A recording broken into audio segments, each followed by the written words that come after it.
everybody. Welcome to the Life Makeovers podcast. Thank you so much for being here. Happy New Year.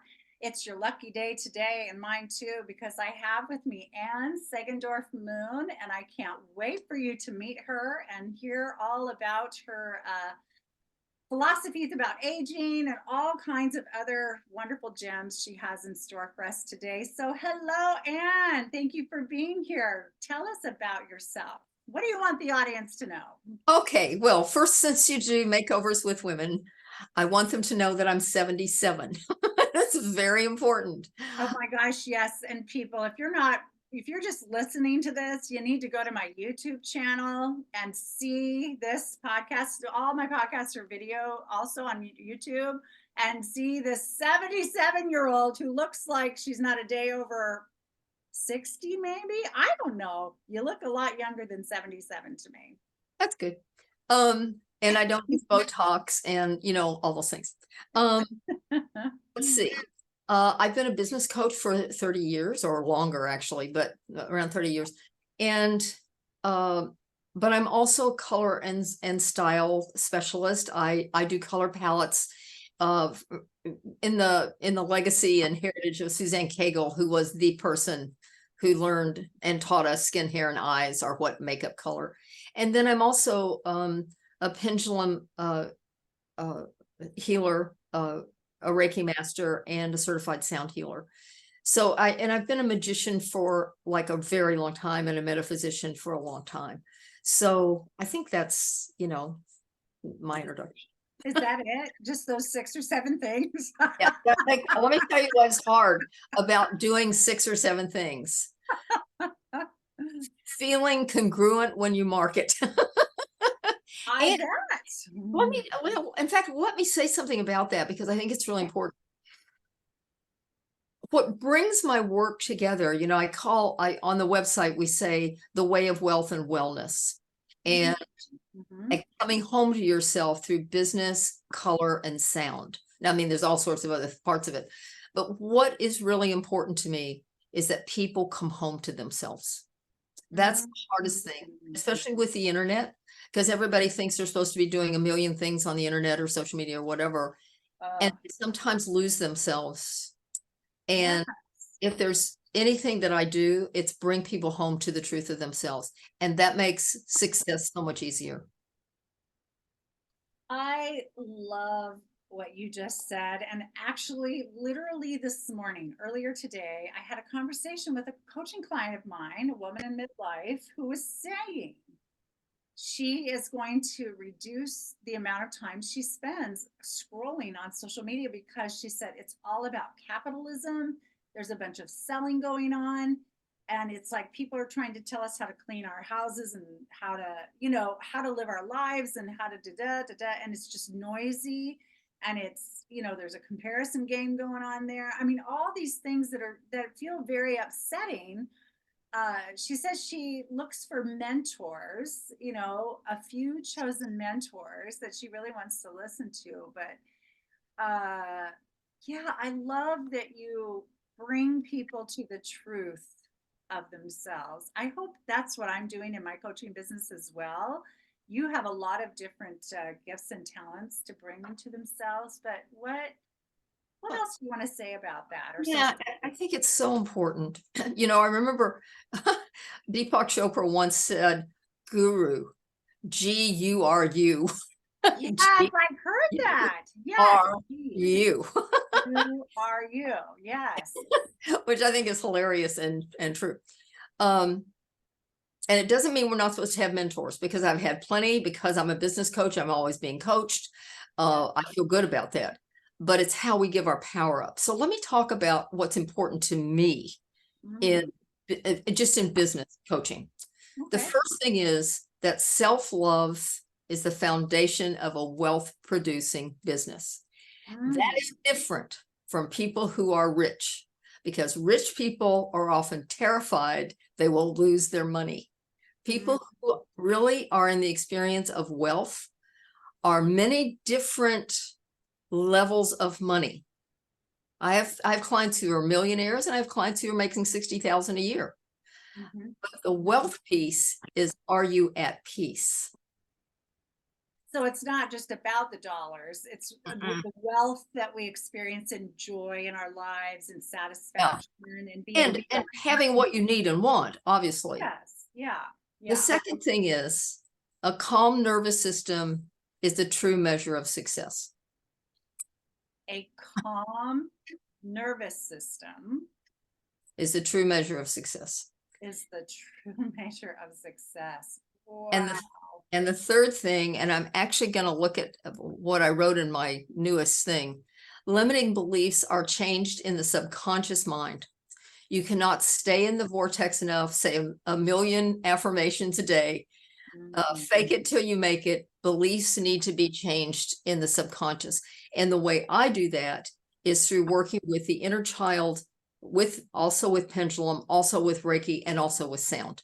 And people literally change beliefs so that the belief that they used to have comes up and then it fades away like a cloud. That's what they told me. I didn't make that up. Wow. Yeah. So it's like the old thought comes up and then it just goes, oh, and that's what we want. Yes, that's what we want. And the other thing that I would say, and as we were talking earlier, I I do not close clients. I really want to just say that to everybody who's listening to this or whatever. You know, people are always constantly thinking about how am I going to sell this or how am I going to enroll and whatever. I have a conversation with clients. I never call it a discovery call. I say, do you want to talk to me for half an hour? I don't do coaching on it. I say, what do you need? Tell me about that. Ask them how they are, where they are. I give them feedback that's as honest as I can give them. And at the end of the call, I say, think about this. And if you decide that it's something that is right for you, email me. 99% of the people email me. Wow. But I do not, try to get the close. And I will say this too. I'm not the most expensive coach. I don't want to be, because I want to be accessible to people. But I make plenty of money. If you know that universe, God, whatever is your source, you really know that changes all the other pieces. Yeah. Wow. And Yeah. so then with all that picture of your life and your business, what role does social media play for you? Oh, social media. Well, I am being very forthright and outspoken. Let me say it this way about how you might want to use social media. So there are Okay. people on social media who really educate, and you can feel the difference in them because when you read it, you don't feel comparison with yourself. Am I doing it wrong? You don't feel like, oh my God, I need to do this. You don't feel you have a calm nervous system. Yeah. Oh, yeah. Okay. The other type are always selling. It's always and they are on stories 20 times a day, and there's a post and there's this and there's that. What I've learned, and this has been hard for me because I'm very coachable because I'm a coach, you hope you're coachable, but Yes. it's also a way of giving our power away. And so I'm actually in the middle of looking at the people that I really respect on social media and how they operate, Mm-hmm. Mm-hmm. and separating myself from the people that are always selling. And there's one other piece here too. It's funny because in the new newsletter that I just wrote, I just love this, so I'm going to say it. Um, people oftentimes on social media, when you're looking at stuff, you feel like you're missing out, which is exactly, my husband is an NLP, a neuralistic Yes. Mm-hmm. programming. He's an expert in that. And I showed him somebody's copy one day, that I'd gotten, and he said, oh, let me show you how they're making you feel like you need this and that you're missing out if you don't have it. Well, And yeah, that's how we're so trained to sell. It's one of the ways we're trained to sell. Yeah. one of the things that I said in this newsletter is when I talked about not inspiring versus selling, I know it goes against every marketing strategy and guru, but honestly, inspiration and sharing feel exciting to me, and selling feels tiring. Like the sales funnel, I don't like upselling. I don't like manipulation, whatever. I said, there is a lot of you'll miss out if you don't do this, or that if you don't work with this coach, you know, whatever. Yeah. I said, if you don't choose to work with me, you will not be missing out, because it means you aren't supposed to work with me. And if you do, it means you're supposed to be here and we'll co-create well together.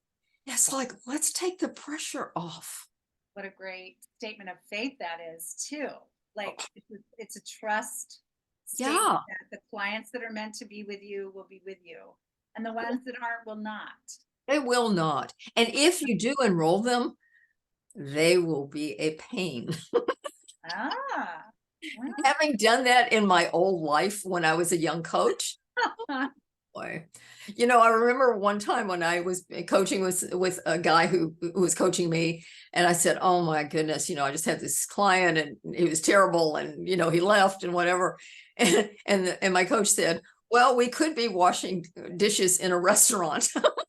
So it's like, you know, it's lucky we're coaching, and you know, sometimes there's a bad one. I haven't had a bad client or somebody that wasn't a 10 for me, you know, 1 to 10. mm-hmm. Probably, I don't know how long, 15 years. Oh, that's awesome. Yeah, I Yeah. think somebody just asked me that question recently, and I think I've had three in the last 7 years of being in business by myself, just Right. maybe three that I've thought, oh, Yeah. almost like I wish I hadn't.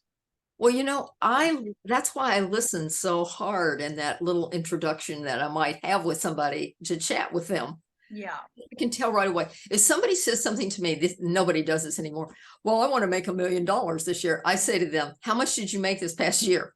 Because if your acceptance level is $40,000, we're not going to $1 million this year, or 6 figures. That's my other crazy place. Mm. Promising people 6 figures, making that this thing is Mhm. one of the most manipulative things that we can do. Do most of my clients make 100,000? Absolutely. But they make it because, and this is the key, because energy is everything. And what you want is always here. And where you are is generally not there. And we have to become clear our beliefs, et cetera, so that we match that. But to say to somebody, oh, wow, you're going to make 6 figures in 3 months. People do that. They Oh, sell I that. know. I've been told that. Yeah. It's BS at the highest level, because we have to grow into the acceptance. Mhm. Yeah.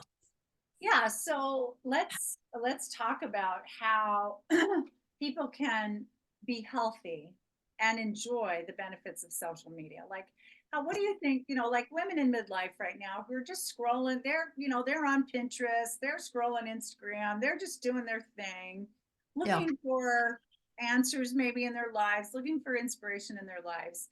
How do we know if they're healthy in their interaction with social media or if it's unhealthy for them? Oh, let me tell you what's easiest way.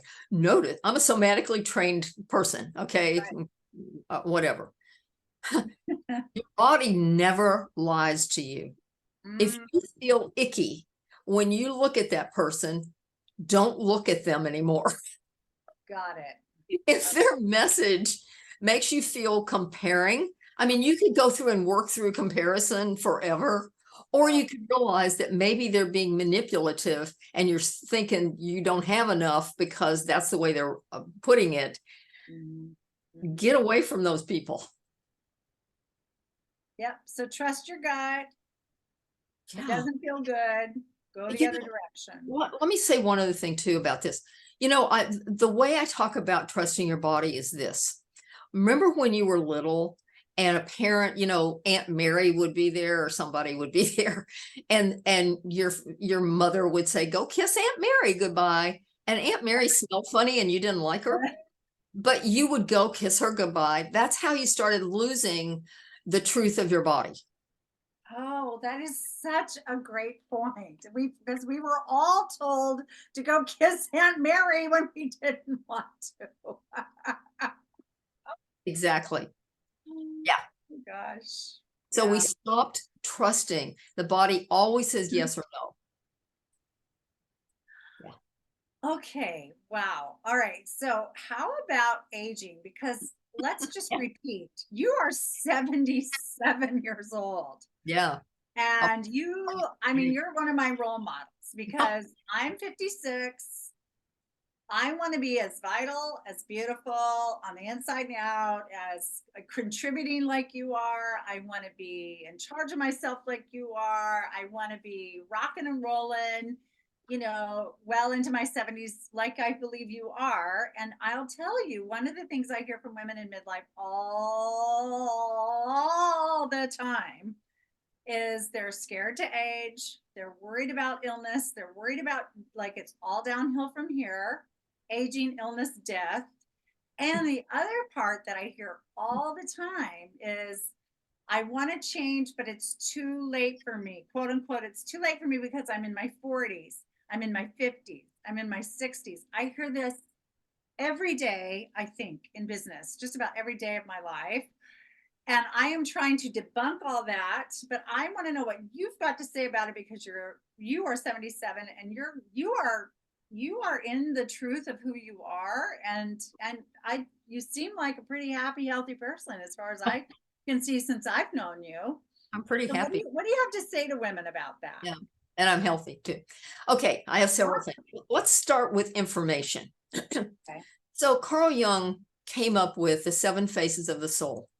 When Yes. you're born, it's the naming, and then the power, which is between 18 months and 3, and that's when you come into your Enneagram point, actually.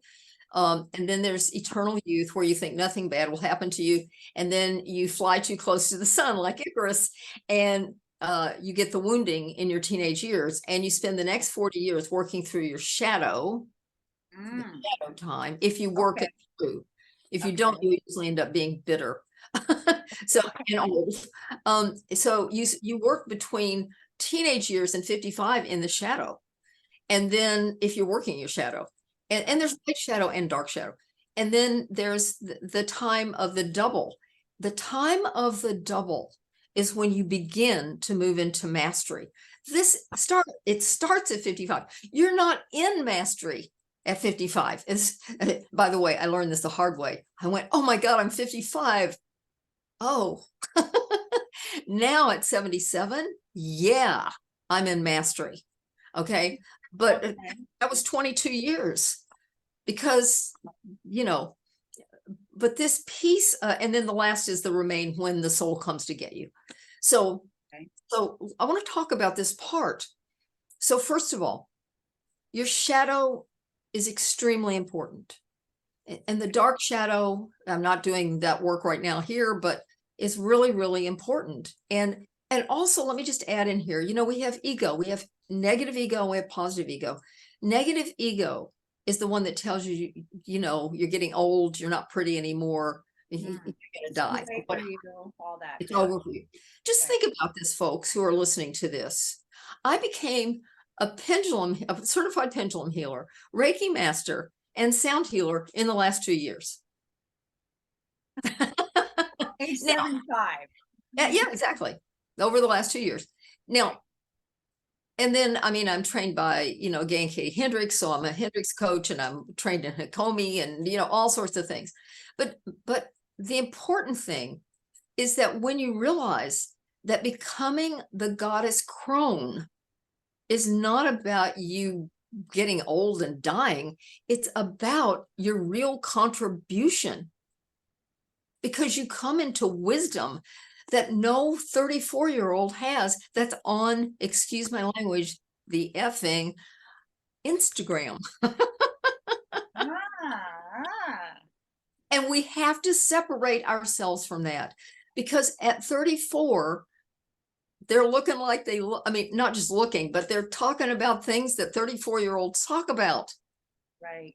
And Instagram has been great for 34-year-olds. It's been awesome. 34 or 40, you know what I'm talking about. Yes. Yes. But what I would invite your clients to do, and people listening, is look at your wisdom, Yes. look at your experience. And instead of spending time in your negative ego beating the crap out of yourself, Yeah. start to look and see, what do I have to contribute, and what do I want to contribute? What makes me feel alive? And let's talk about beauty and radiance. Because look, I am not the prettiest person on the planet. I look fine. And everybody, listen, if you don't have color in your hair, you should get some right away. Tomorrow's my day. I get more purple and teal in my hair. Tomorrow's my long bleaching day for hair. So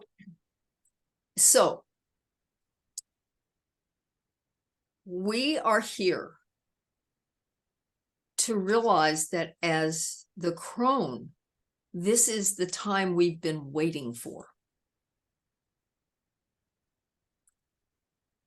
And it's only the culture that tells us we're over. So beauty and radiance. The culture tells you about beauty. Yes. But what it's really about is a radiance and aliveness. I mean, if there's one reason that I have women get their colors done, that I do their colors, it's because your face is either enhanced by what's around your face, or it is not. So for instance, one of the things is not that many people get black in their palette. Oh, and women go crazy over that because they've been told that that's what makes them look serious and classy and business-like and all that stuff. I have no black in my palette, and people take me very seriously. But what's interesting about it is that when you have the right color around you, you automatically will look beautiful. You shine, right? You shine. And you will look like yourself. And let me add another piece, because when I do color and I, have a session with people and all that, one of the things I do tell women, now I love to wear makeup. I'm not a no makeup girl because I love putting on makeup. And I know great makeup and stuff. But the most important thing I tell women is always use luminizer. Luminizer is one of the most important things you can put on your cheeks. And there are many beautiful luminizers out on the market. But they bring the face up, and they give you this little glow. But I always do that. Wow. Yeah. So I hear you saying a couple things. I hear you saying that beauty and radiance is never over. Radiance is never over, and it doesn't mean beauty's the culture thing. Yeah. Right. And it's more about aliveness and shining in our lives, feeling like we're contributing, like we're relevant. Right. And we can find out about our colors literally and really add to that confidence around beauty and radiance by dressing or making ourselves up in such a way that exemplifies our physical beauty as well, right? Well, let's talk just for a second. Let's talk about this. Okay. So your colors are, when I do people's colors, it's determined by hair, skin, and eyes. I mean, that's what God, the universe, gave you when you were born. And you can do anything you want, but you still have the same skin, hair, and eyes. Okay. That's it. When you wear your colors, it's having your inner essence shine to the outside world, because that's what your colors are a reflection of. They're a reflection of your inner essence. And what I tell people is, I want you to be able to walk into a room and be known without saying a word. Wow. Oh, wow. Yeah. And that's possible through color. Absolutely. Really? Well, I don't know anything about this. You said, God, you look so great today. I did. And I meant it. I wasn't kidding. Really simple. And let everybody know I have on jeans underneath this. And slippers, right? And Uggs. Yeah, I have Uggs on. Uggs. Oh, yeah. Right. but it really makes a difference. And I think, let me see one thing about color. As you get older and you don't have black in your palette, and I learned this in a painful way, if you put it up around your face, it will show the shadows on your face and you'll look older. Black. Oh man, yeah. If it's not in your palette, if it's in your palette, it's fine. But yeah, it's an important thing. And also the wrong white. If the white is whiter than your teeth, if it's bright white, your teeth will look yellow and it will look weird. If you have them the right white, it will make your face look gorgeous. Ah, Yeah. okay. So how do people find out about their palette? Well, you can, you're going to give them information about me. They can Yeah. go on my website. I have a whole section on color. Oh, So okay, great. yeah, and a questionnaire to see where they are, and it gets sent to me. And yeah. Perfect. Yes, we'll put this in the show notes, but our website is Sagendorph-Moon.com, but we'll put it in the notes, the show notes. So that we spell it right. Spelling, right. It's not A-N-N, there's an E, and then the Dorf is with the PH, not an F. Just check the show notes, please, if you want to get in touch with Anne. And her email address will be in there as well. Thanks. Okay, wow. So anything else about how to age well? Yeah, so a couple of things. So many, many years ago, and let me just say, this was before I made a lot of money and things like that. So don't take this as like, oh, well, Anne's got lots of money. So it's, long before I had that. When I was a Montessori teacher, okay, I started having regular massages. I went to acupuncture. I've been doing that for 40, 50 years. Okay. Wow. I've been going the same acupuncturist since 1983. So are you kidding me? Oh my gosh, that's great. Wow. So yeah, so I have body work once a week. I am, it's funny because one of the things I teach people is how these 4 pillars, whatever the 4 words are, there's a way of getting to those 4 words. And mine are creativity, beauty, spirituality, and self-care. And I'm kind of a queen of self-care because it's a really important thing. So I have colonics once a month. I have my hair done once a month. It's like all of these pieces. Oh, and I work out. I do Pilates once a week, and then I have a regular half hour that I work out with somebody where we do bar and Pilates and all sorts of stuff. And then I work out, walk and stuff. But that's basically it. But the underlying piece is I feel like I'm excited about my life and that I have so much to share. And I've had clients that have stayed with me over 20 years. I don't have a huge, following. I have a pretty good following, but not a huge amount of clients because I don't take that many clients. But to think that most of my clients have been with me for years is really powerful to me. More important than having 1,000 clients. Yeah, that's how I feel too, because the longer you work with people, the better you know them, the more sharp. It just takes the work to another level. And it's depth. It's powerful. It's depth to the work. Yes. Yeah. To the work. And there's something about watching people bloom. That is really the reason I do it. I have a client who's a millionaire now. But when he started with me 20 years ago, he was making $5,300 as a therapist. He had a son who, by the way, is now at the University of Virginia. His college is completely paid for. He's a sophomore now, but it's completely paid for. And this guy, now runs a company that works with family transition in billionaire companies. But he's so fabulous as a therapist, they hire him. And to watch him go from 50, if he ever complains to me, I say, remember when you were making $5,300 a month? It's like, remember that. It's amazing to me, and to watch that is the honor of a lifetime to me. Yes, it is to be on the path with people, right, and be witness to their transformation that's what keeps me going every single day. Yeah, honestly. It's just so rewarding, so fabulous, and it's accessible to anyone. Anybody can do the work. Anybody can do the work.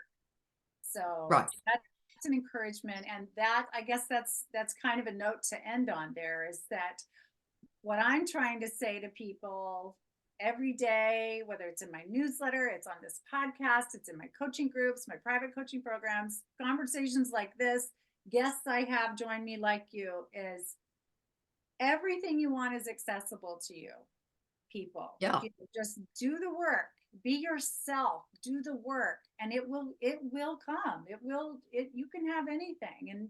And all the noise of the world is noise. And we want to listen within and really hear our own voices, that because like you said, our bodies don't lie. And yeah, we can be our own gurus. Gee, you are you. Soul only wants you to come home to yourself. But Yes. the culture is always telling us how to be. And this has not been an easy journey for me. Mm. This took a long time. So, you know, we need to be patient and loving with ourselves. Yeah. Lovely. Oh, well, I just feel so full having this Oh. conversation with you, Anne. Thank you so much for your time. Thank you for being here. It was an honor. I loved it. So much fun. Oh, so much fun. And all of you who joined us today, thank you so much for listening. And again, look in the show notes for Anne's contact information if you'd like to learn more about the things that she discussed. And gosh, I'll talk to you all again soon. Thanks. Bye-bye.